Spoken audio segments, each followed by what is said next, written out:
It will probably come as no surprise to you that one of the biggest challenges facing leaders today is leading remote teams. And it's even more challenging often to lead teams in a hybrid situation. When we all got sent home from our offices in March of 2020, I was at a bit of an advantage when it came to navigating that sudden change. Previously in my career, I had worked from a home office for over a year. Back then, I was responsible for a 3 week onboarding program called Banker University. And I'm really dating myself here, but this was before we had the luxury of Zoom or even WebEx. We literally had to connect virtually on a conference phone. So we would all dial into a phone number at the same time every morning. I would deliver some lessons, some content. The new starters would go off and implement what I had trained them in the morning, and then we'd all dial back in the afternoon and I'd answer any questions. So I do have that experience working from home, and that was literally years and years and years before the pandemic. I also had experience leading virtual teams before the pandemic. I was the global director of leadership effectiveness for a big $3 billion organization, and I had team members who directly reported to me in the States, in Mexico, in Germany, and in Malaysia. So, talk about leading across distance. All of this is to say that we've actually been working this way for a really, really long time, just not the vast majority of us. But I did definitely have an advantage again in March 2020 when we all got sent home. It wasn't as much of a shock to my system.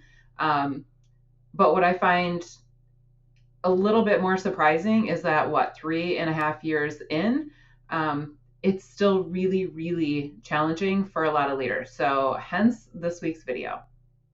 What I found is that many leaders are struggling specifically with navigating communication challenges and with how to create connections across their virtual remote teams. So today I'm going to share some best practices and practical tips that I've been using for many, many, many years to master virtual leadership. Tip number one is to keep your remote team members top of mind by literally keeping them in front of you at all times. Create a map or a chart of team members with their names, their location, their time zones, and even their pictures, and put it in your workspace so it's in front of you all the time. Distribute the document to the rest of the team as well, so everyone has the benefit of seeing their entire team in front of them in their workspace all day, every day. Now, this might seem like overkill because, of course, you know who's on your team and where they live, but two unconscious biases come into play pretty often when it comes to virtual leadership, both recency bias and proximity bias. So, having your team members, including their pictures, in front of you greatly minimizes the chances for you to kind of unconsciously give into these biases when you're delegating and giving out assignments and opportunities for growth and development, things like that. So, it's nice to have, and it's really important to be a highly effective leader. Tip number two is to invite every team member to create an About Me one pager to be filed in a shared drive. Create a template so that everyone's creating it consistently. And of course, make sure you're asking for information people are comfortable sharing. And if somebody doesn't want to share anything specific, that's totally okay too. And create a ritual around when new starters join your team. For example, dedicate a meeting to everyone sharing their one pager to create those connections faster. I like to encourage people to refer back to it annually too. So create a creating connections activity at an annual team meeting or retreat. Hopefully you're getting together physically, hopefully at least once a year. But even if not, you can do this virtually as well. And it's just a fun opportunity to continue to build those relationships and keep each other posted on important and fun life updates.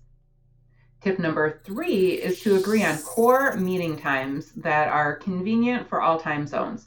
Now, I realize this one can be tricky depending on your situation, but tip number four will help a bit with that. So keep watching. Tip number four is to create standards around synchronous and asynchronous communication. A lot of what we use synchronous communication for, primarily live meetings, can be done without pulling everyone together into the conversation at the same time. Creating standards around what warrants a meeting versus what can be done or communicated in another way has so many benefits. It will enable more flexibility in when people work, which recent studies show that is it's even more important to people than where they work. I think it was 93% of people said when they work is the most important to them when it comes to flexible situations. So, not only that, but it will create white space on calendars to do deep thinking and creative, innovative work, not to mention just to actually complete tasks and day to day work to advance projects and things like that. Meetings are best for things like complex problem solving, idea generation and brainstorming, critical decision making, project kickoffs, team building, and creating connections. It's also really helpful to establish clear expectations for meetings, especially as it relates to being on or off camera. This is a huge pain point for leading virtually, but it's really easily solved. Simply state the expectation in the meeting invitation so people are prepared. For example, if you're in a project kickoff or a team building meeting, you're probably going to want cameras on so you can see each other and get to know each other on a deeper level. Just be sure to establish that on camera expectation ahead of time so people aren't caught off guard. You can also include instructions for things like blurring or changing backgrounds, as that does seem to be a barrier for some people that don't have a great work from home or remote work setup. Also, remind people that they can hide self view, at least in some platforms. Research shows that one of the biggest contributors to what we call Zoom fatigue is actually just seeing our own faces all day, every day. So that is an option that I would encourage your team to lean into if that's an issue for them. Likewise, specifically say if you want the meeting to be off camera. You can even go so far as to say something like, this is going to be a walk and talk meeting, so encouraging people to take the meeting on their mobile device and get their steps in, walking around the neighborhood or around the building is really great for self-care.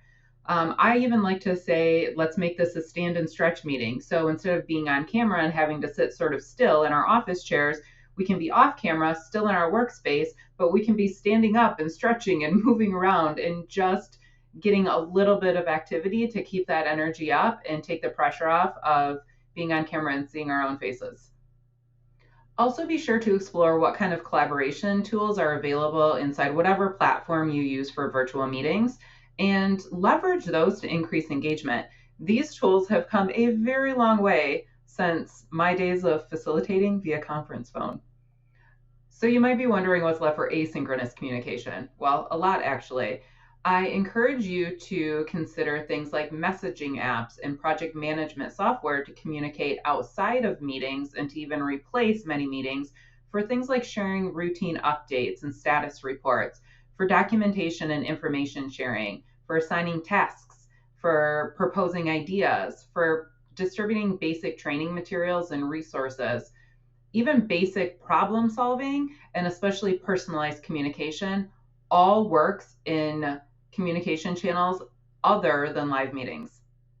Regardless of the type of communication, I encourage you to utilize the closed loop culture questions I share in the High Impact One-to-One Meeting Toolkit, which you can download for free at the link in the description below. It is an absolute game changer when it comes to creating clarity and minimizing back and forth communication between meetings. And there you have it. That was basically a mini masterclass in effective communication to master virtual leadership. So if you found it helpful, be sure to subscribe to the channel and share this specific video with your leader friends who could benefit from these tips as well. Thanks for watching.